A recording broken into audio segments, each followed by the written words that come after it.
Hi friends, இன்றைக்கி நம்ம வீட்டு மாடி தோட்டத்தில் இருக்கிற எல்லா செடிக்கும் உரம் எப்படி கொடுக்குறோம் அப்படின்றத பற்றி தான் பார்க்குறோம்.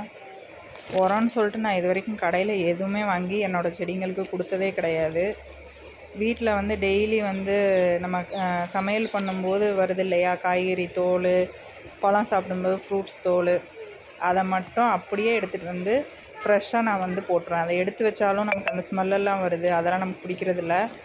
அதனால் எல்லாருக்கும் ஒரு மெத்தட் இருக்கும் இல்லையா, என்னோடய மெத்தட் இது.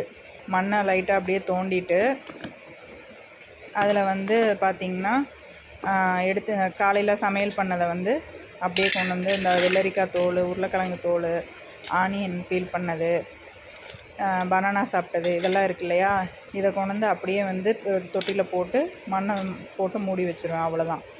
என்னென்னா டெய்லி ஒரு செடிக்கு இந்த மாதிரி போடும்போது ஒரு ரொட்டேஷனில் வரும்போது எல்லா செடிக்குமே உரம் கிடச்சிரும். இது மக்கிரும். அப்படி நெக்ஸ்ட் ரவுண்டு இதுக்கு வரும்போது இது மக்கிரும். உள்ள மண்புழுவெல்லாம் நிறைய இருக்குது என்னோடய தொட்டியில் பார்த்திங்கன்னா.